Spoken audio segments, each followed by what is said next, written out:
Hey guys, कैसे हैं आप सब। I hope you are doing well. I am Sandeep, welcome to CSC circle. तो आज हम डिस्कस करेंगे ये फोर्थ वीडियो जो जून का है। हमारी जो करंट अफेयर की पूरी सीरीज चल रही है जून टू 2021 मई तक, ठीक है। जो यूपीएससी बेस्ड स्पेशल है। वैसे तो state exam, bank, SSC, railway सारे के सारे लोगों में ये मतलब क्वेश्चन तो पूछे जाते हैं, लेकिन जो अगर बात की जाए तो यूपीएससी के लिए मेन बेस्ड है, ठीक है।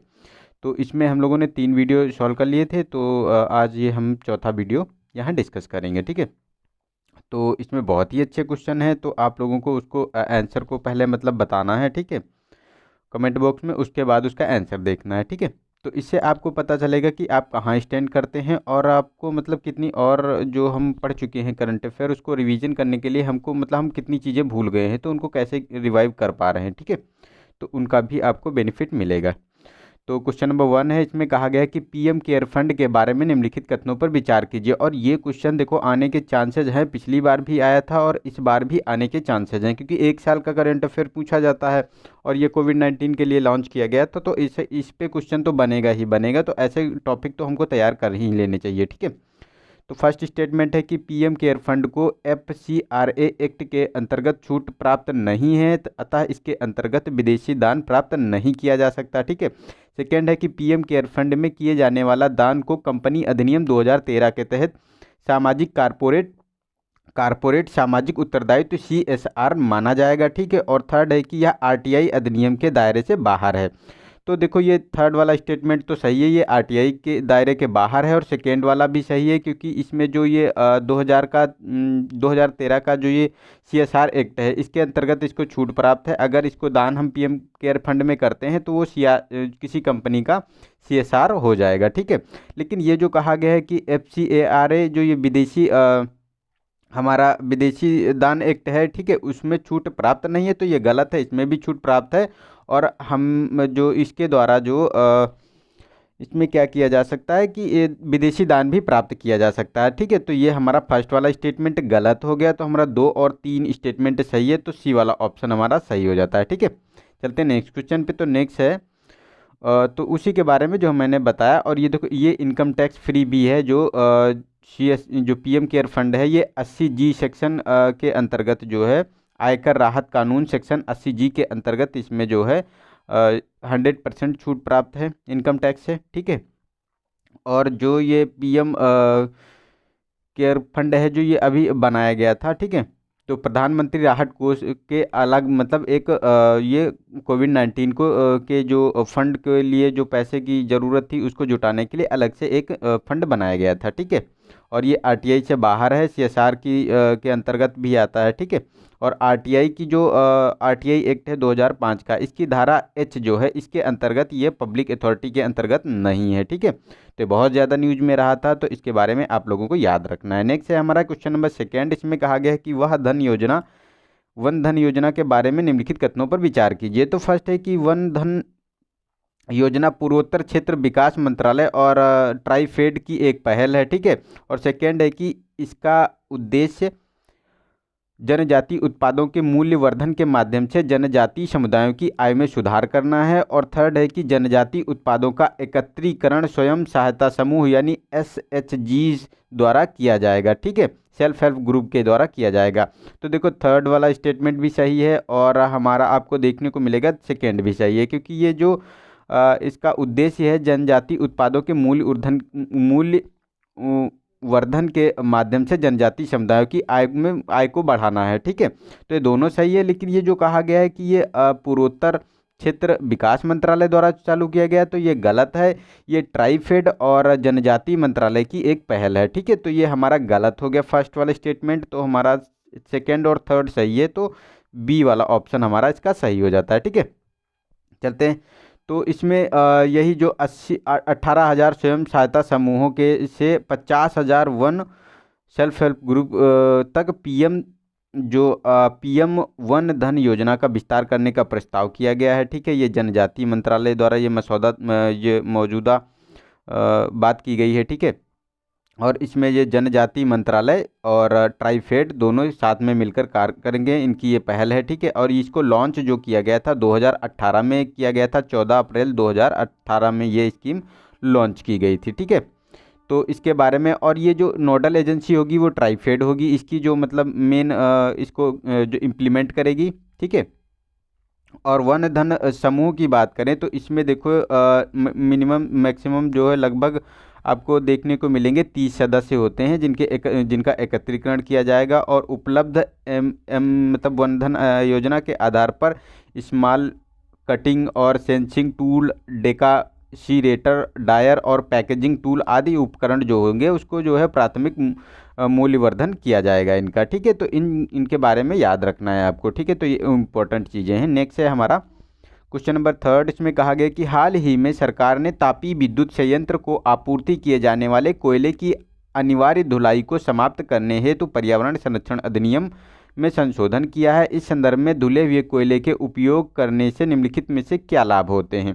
तो धुले हुए कोयले के बारे में बताना है। तो फर्स्ट है कि धुले हुए कोयले के प्रयोग से शुष्क ईंधन की दक्षता व गुणवत्ता में वृद्धि होती है। इससे तापीय विद्युत संयंत्रों के समक्ष किसी भी प्रकार की समस्या उत्पन्न नहीं होती है। थर्ड है कि धुला हुआ कोयला दहन, उत्सर्जन तथा स्थानीय वायु प्रदूषण के दृष्टि से बेहतर होता है, ठीक है। तो ये तीनों के तीनों स्टेटमेंट सही हैं, क्योंकि इसीलिए ये कोयला धोया जाता है ताकि इसमें जो पॉल्यूशन का कंटेंट है वो कम हो जाए, ठीक है। इसीलिए इसका किया जाता है। लेकिन यही कोविड-19 के चलते ये इन चीज़ों को जो है इन्होंने क्या किया है कि इसमें सुधार किया है एक्ट में, कि ताकि उनको जो ज़्यादा खर्चा आता था वो कम आए। लेकिन ये जो इन्वायरमेंट पे है बहुत ही गलत इम्पैक्ट डालने वाला है, ठीक है।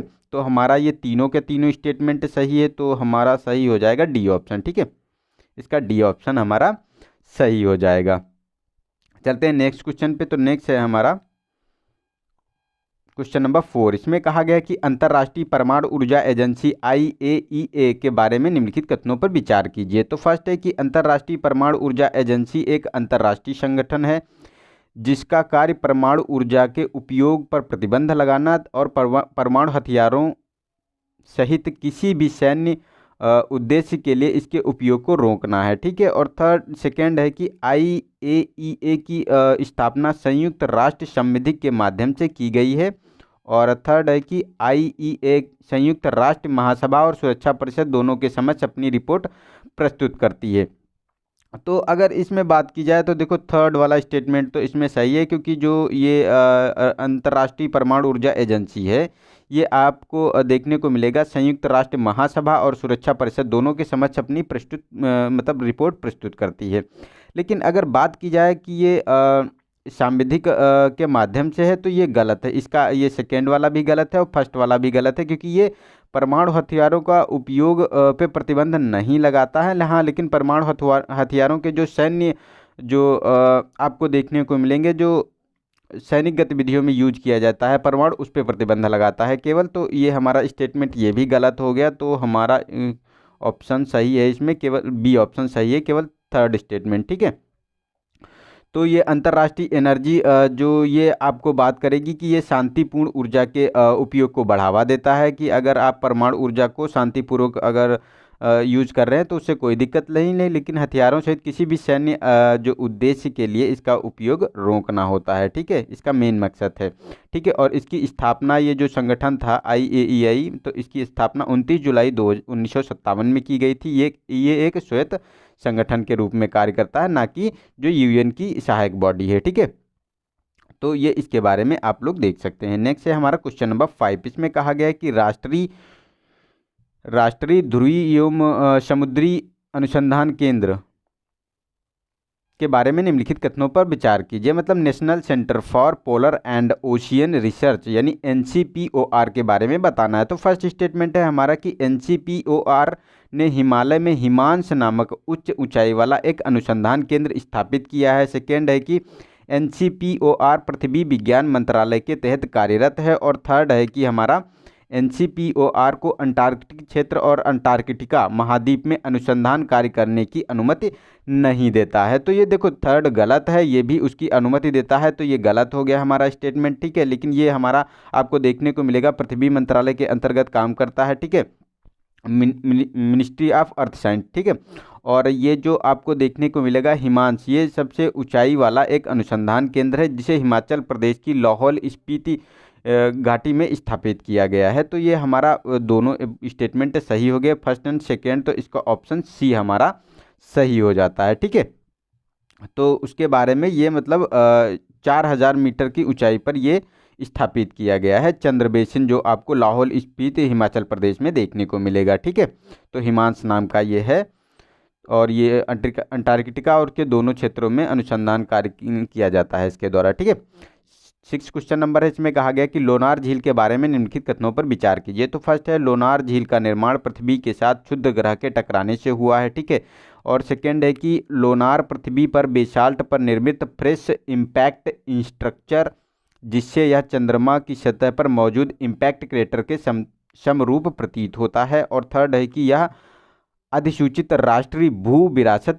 स्मारक है। ठीक है, तो इसके बारे में बताना है कि कौन सा इसमें स्टेटमेंट सही है। तो ये तीनों के तीनों आपको स्टेटमेंट देखने को मिलेंगे सही है, क्योंकि इसका काम ही है जो ये लूनार इसीलिए है क्योंकि ये क्षुद्र ग्रह के मतलब टकराने से बनी थी, इसीलिए इसको लूनार के नाम से जाना जाता है। और ये बेसाल्ट वाला जो क्षेत्र है, ये इधर बेसाल्टिक क्षेत्र है जो आपको देखने को मिलेगा। ये दक्षिण भारत का मैक्सिमम क्षेत्र आपको बेसाल्टिक देखने को मिलेगा। ठीक है, और यह अधिसूचित भू विरासत स्मारक के रूप में इसे कर दिया गया है। तो ये तीनों के तीनों स्टेटमेंट हमारे सही हैं, तो डी वाला ऑप्शन हमारा सही हो जाता है। तो इसमें ये लूनार क्रेटर ये आपको देखने को मिलता है। ठीक है, भू विरासत क्षेत्र है, ये महाराष्ट्र के बुलढाणा जिले के लोनार स्थल पर स्थित है, और ये बेसाल्टिक चट्टान है। ठीक है, और इसमें लवणी एवं क्षारीय दोनों प्रकार का जल भी पाया जाता है। ठीक है, तो ये न्यूज में क्यों था, क्योंकि हाल ही में देखा गया था ये जून के महीने में कि लोनार का जो झील का पानी था वो गुलाबी रंग का हो गया था। कुछ दिनों के अंतराल पर ये परिवर्तन में बदलाव होता रहता है। ठीक है, और वैज्ञानिक अनुमानों के अनुसार बात करी जाए तो रंग परिवर्तन सूक्ष्म जीवों को कारण होता है। ठीक है, तो ये इंपॉर्टेंट है हमारा, जो नीलहरी सवाल होते हैं उनके बारे में बात की जा रही है। ठीक है, तो ये बैक्टीरियल होता है, तो उनकी लवणीय सांद्रता जल में जो बढ़ जाती है उसी के कारण ऐसी घटना देखने को मिलती है। ठीक है, और इसमें ये शैवाल पाया जाता है, एकल कोशिकीय शैवाल पाया जाता है, जिसमें डुनालीला सलीना जिसे कहा जाता है। ठीक है, और इसका रंग जो है डुनालीला सलीना का रंग हरा हो जाता है, लेकिन लवण और उच्च तापमान के प्रतिकूल परिस्थितियों से शैवाल जो नारंगी या बीटा कैरोटीन सही सुरक्षात्मक कैरोटीनॉइड का उत्पादन करते हैं। ठीक है, तो ये आपको देखने को मिला था, तो इसको आप लोगों को याद रखना है। नेक्स्ट है हमारा क्वेश्चन नंबर 7, इसमें कहा गया है कि निम्नलिखित कथनों पर विचार कीजिए। तो फर्स्ट है कि बेरोजगारी दर श्रम बल में शामिल व्यक्तियों में बेरोजगार व्यक्तियों के प्रतिशत को संदर्भित करती है। सेकेंड है कि श्रम बल को उन लोगों के रूप में परिभाषित किया गया है जो काम कर रहे हैं या काम की तलाश कर रहे हैं या काम के लिए उपलब्ध हैं। ठीक है, और थर्ड वाला स्टेटमेंट है कि वर्ष 2017-18 में वर्ष 2077-78 के बाद सबसे कम बेरोजगारी दर दर्ज की गई। तो ये गलत है, ये सबसे ज़्यादा बेरोजगारी 17-18 में दर्ज की गई। इसकी अगर बात की जाए तो 6.1% देखी गई है, लेकिन अब ये घटकर आपको देखने को मिलेगी 18-19 में 5.8 हो गई है। ठीक है, तो ये मतलब घट गई है।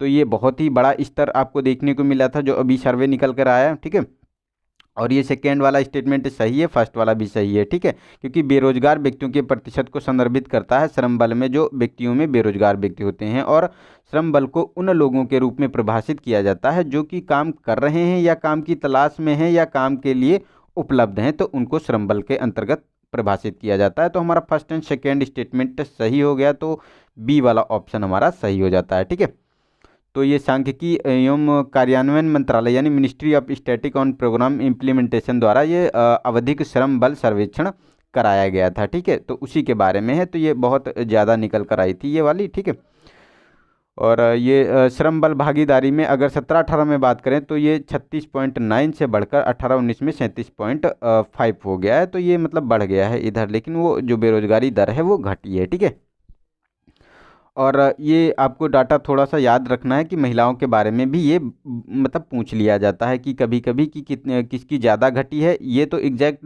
डाटा नहीं पूछा जाएगा, लेकिन हाँ ये पूछ लिया स्टेटमेंट दे देंगे कि महिलाओं की अपेक्षा पुरुषों की जो बेरोजगारी दर है वो बढ़ी है या पुरुषों की अपेक्षा महिलाओं की। ठीक है, तो उसी में आपको देखना है। तो देखो ये 5.7 से घटकर 5.2 हो गई है। ठीक है, तो मतलब इनकी बेरोजगारी दर घटी है महिलाओं की। ठीक है, लेकिन अगर पुरुषों की बात की जाए तो ये 6.2 है और 6%, मतलब घटी दोनों में है, लेकिन महिलाओं की जो बेरोजगारी दर है ज़्यादा घटी है, लेकिन इसकी जो पुरुषों की है उसमें 0.2% का ही आपको देखने को मिला है, अंतर देखने को मिला है। ठीक है, तो ये मतलब देखने को मिला। और शहरी क्षेत्र की बात करें तो उच्च स्थिरता 77%, और ग्रामीण में आपको देखने को मिलेगा ये 5.3 था। ठीक है, जो 5% हो गया, और 7.8, यानी शहरी क्षेत्र में ये आपको देखने को मिलेगी, ये बढ़ गई है। तो इम्पोर्टेंट ये है, शहरी क्षेत्र में बढ़ी है और सभी क्षेत्रों में ये घटी है, महिलाओं की भी घटी है, पुरुषों की घटी है, ग्रामीण की भी घटी है, लेकिन हाँ शहरी क्षेत्र में ये बढ़ गई है। तो ये हमारे लिए इम्पोर्टेंट हो जाता है, तो इसको आप लोगों को ध्यान में रखना है। नेक्स्ट है हमारा क्वेश्चन नंबर 8। इसमें कहा गया है कि गरीब कल्याण रोजगार अभियान के बारे में निम्नलिखित कथनों पर विचार कीजिए। तो फर्स्ट है कि गरीब कल्याण रोजगार अभियान एक व्यापक रोजगार सह ग्रामीण सार्वजनिक कार्य अभियान है। और सेकेंड है कि यह योजना सभी राज्यों को चयनित जिलों में एक मिशन मोड के कार्य पर कार्य करेगी, और जहां कोविड-19 के कारण प्रवासी श्रमिकों की अधिकतम संख्या वापस अपने गृह जिलों में लौट आई है। ठीक है, थर्ड है कि अभियान का लक्ष्य गांवों में आधुनिक सुविधाओं जैसे कि इंटरनेट कनेक्टिविटी और ऑप्टिकल फाइबर केबल बिछाने और इंटरनेट की गति बढ़ाने में योगदान करना है। तो ये थर्ड वाला स्टेटमेंट हमारा सही है और फर्स्ट भी सही है, क्योंकि इसमें गरीब कल्याण रोजगार अभियान एक व्यापक रोजगार सह ग्रामीण मतलब अभियान है। ठीक है, सार्वजनिक कार्य अभियान है। लेकिन ये जो कहा गया है कि सभी राज्यों में, तो ये नहीं, ये सभी राज्य नहीं है, इसमें केवल 5 राज्यों को कंसीडर किया गया है। एक तो है अपना बिहार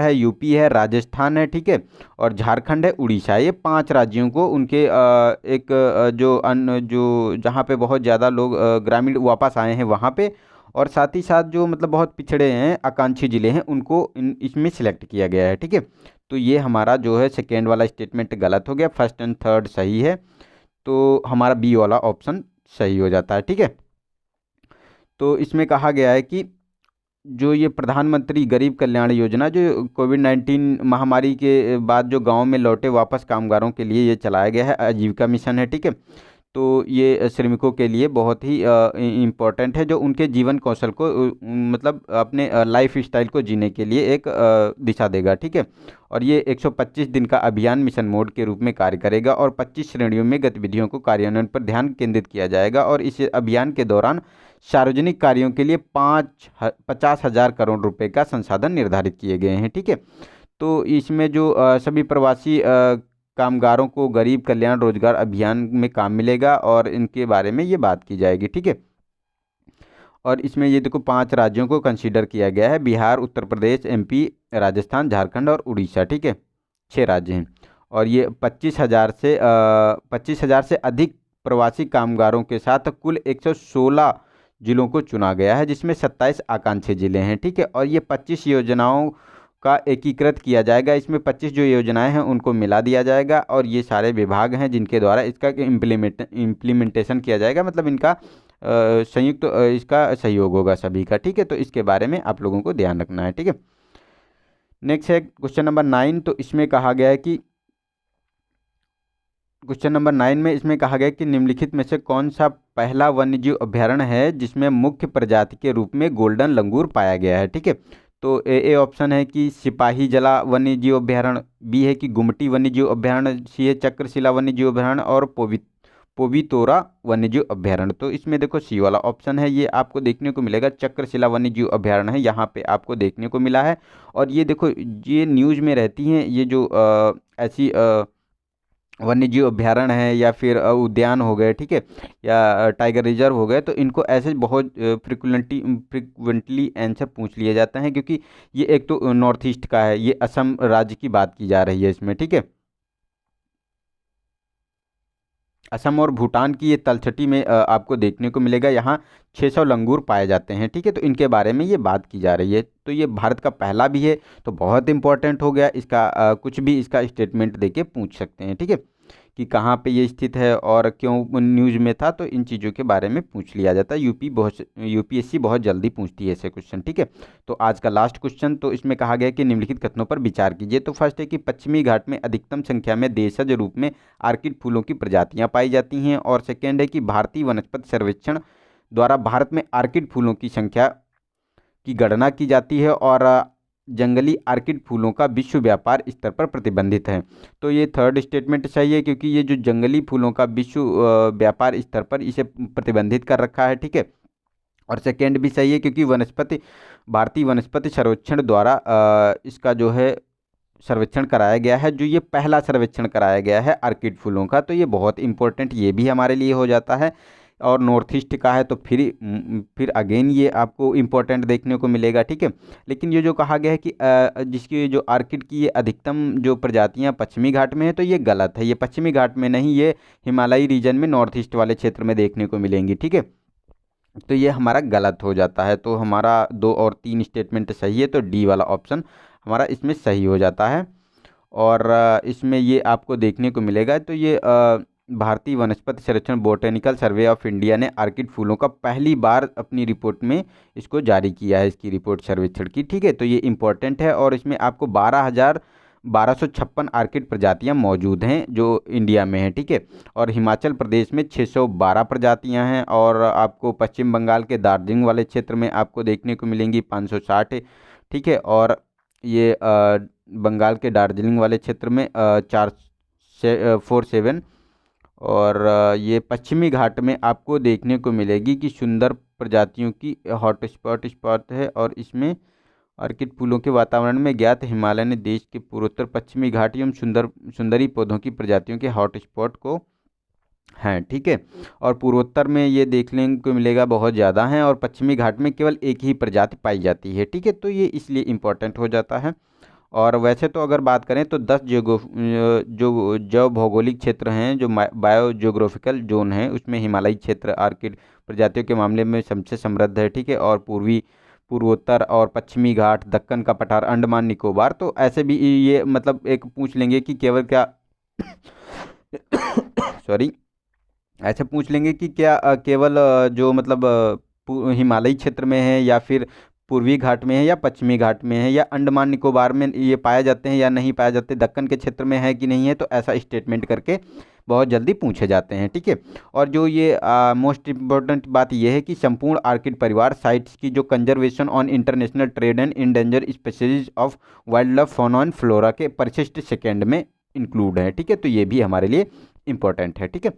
तो आज के लिए इतना ही, मिलते हैं नेक्स्ट वीडियो में। और अगर यार इतना मेहनत करता हूँ, कम से कम यार लाइक तो कर ही दिया करो। आप लोग वीडियो देख लेते हैं, लाइक भी नहीं करते और शेयर भी नहीं करते हैं। तो थोड़ा सा तो यार मोटिवेशन देते रहो यार। आप लोग कहते हो हम करते हैं, जो भी कहते हो बेशक देर से करते हैं लेकिन करते ज़रूर हैं कुछ ना कुछ। और आपका जो टेस्ट सीरीज है प्रीलिम्स का संडे से अब शुरू हो जाएगा। हर हफ्ते 2 टेस्ट सीरीज सॉल्व कर लेंगे तो हमारा बहुत जल्दी कवर हो जाएगा, क्योंकि 5 तो सॉल्व ही कर रखे हैं और टेस्ट नंबर शायद 17 या 18 हो गए हैं अभी, ठीक है।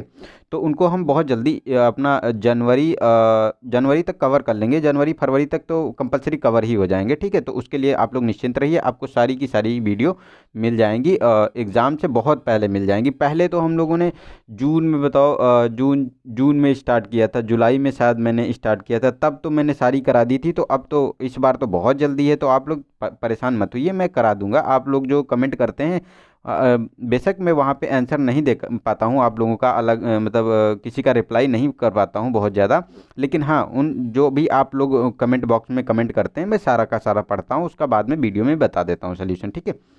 तो और कोई दिक्कत हो तो भी बताइए और लाइक और शेयर कर दिया करो यार। थोड़ा सा अगर आपको फ़ायदा मिल रहा है तो दूसरे को भी मिलना चाहिए ना। तो अगर फ़ायदा नहीं मिल रहा है तो बिल्कुल बेशक मैं कहता हूँ कि उसका कोई ना तो शेयर कीजिए ना उसको लाइक कीजिए, लेकिन अगर फ़ायदा मिल रहा है तो ज़रूर इसको कीजिए, ठीक है। थोड़ा सा सोचना इसके बारे में। तो आज के लिए इतना ही और मिलते हैं नेक्स्ट वीडियो में, तब तक के लिए नमस्कार, जय हिंद, जय भारत।